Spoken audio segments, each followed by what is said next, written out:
An art exhibit that is sure to take you on a trip down memory lane. Ron Campbell was one of the animators on the Beatles film Yellow Submarine.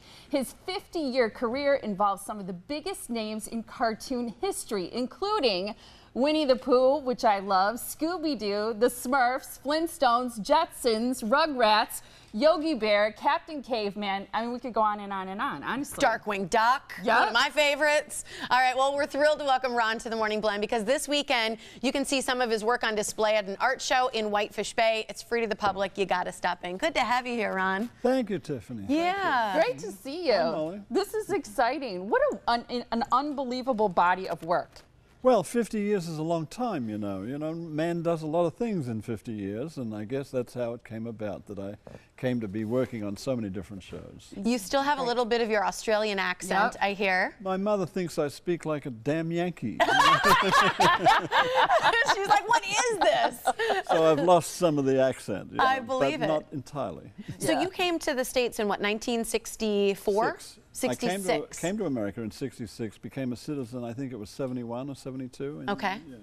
And that was after you had already been doing some of the Beatles stuff in Oh, yes. Australia. I did the Beatles in Australia, directed the Beatles TV cartoon show there, and I did the Yellow Submarine while I was in Hollywood, working on Scooby-Doo at the same time, and I think a show you might have heard of called George of the Jungle. Yes, Heard of absolutely. that too. Heard of that too. Why though now the emphasis on the Beatles? Was it because it was sort of the original, because it's such a popular group, or why is I think it there's travel? only one word to describe that, and that's the music. Yeah. That's why they last. I believe personally that 100 years from now people will be listening to the Beatles rather like we listened to Mozart.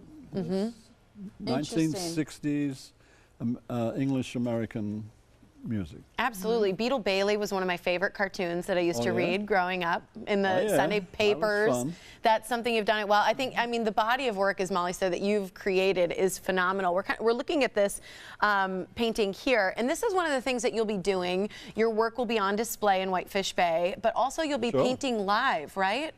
Yes, I do. I'm usually working on something, and at the same time when somebody buys a painting, I do a certificate of authenticity where I do drawings on the certificate right in front of their very eyes, and they see a blank sheet of paper turn into a wonderful piece of art. I love that. That is so. Or cartoon art, anyway. Yes. Rembrandt, it is not.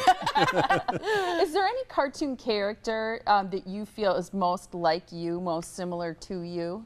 I can't think of any cartoon character quite as handsome as I,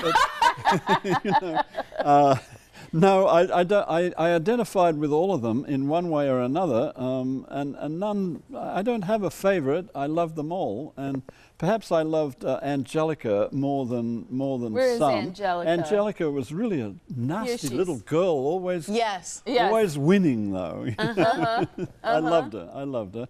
And I loved Smurfette too. Surely you did also. I love the Smurfs. The only girl within a community of 100 boys. Here? Exactly. What could be worse than that?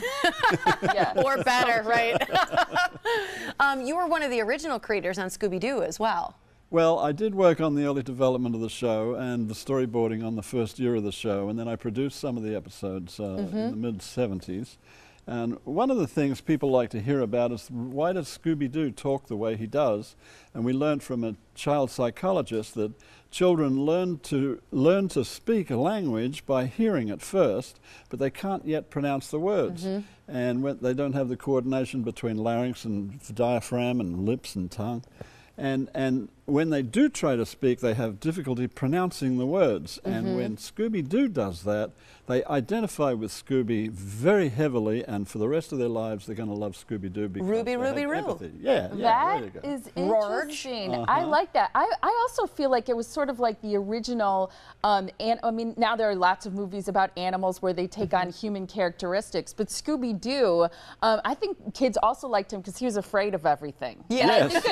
And he was so big. big and strong, and yet know. he was a little weakling, a little scaredy Yes, cat. he was Yeah, always right. he was a scaredy cat for sure. And I think it's very relatable for kids. Yeah, oh, absolutely. Oh, sure. They identified with him, and you grow up still loving him. You become an old man, you still love him, you know. Yeah, exactly. I love the Jetsons too. I know. Yeah, well, you know, some of the things in the Jetsons actually came true. You I know. Yes, yes. Yeah, I feel like more and more in the few years, you know.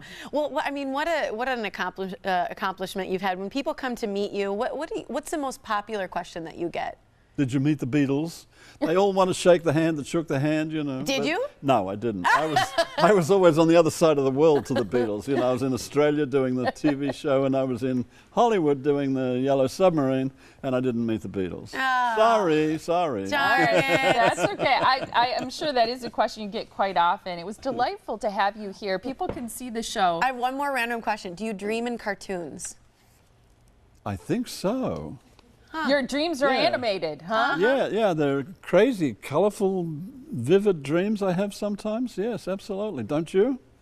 Sometimes. I don't. I think because I'm That's not why I just creative thought enough. of that. Yeah, Dreaming interesting. cartoons. That's cute. The show is going on now. People can find you at Gallery 505, which is on East Silver Spring Drive in Whitefish Bay. It's the Beatles Cartoon Pop Art Show. There's an opening reception tonight that people can join you for. Today is Thursday, so that's from 5 until 8 is the opening reception this evening. Gallery 505, again, is on East Silver Spring Drive in Whitefish Bay. You can go to gallery-505.com to find out more, and people have the opportunity to meet you, which is really fun, and see all of these great works. Such a pleasure to meet you. Thank you so much. It's a pleasure being here. Appreciate your time.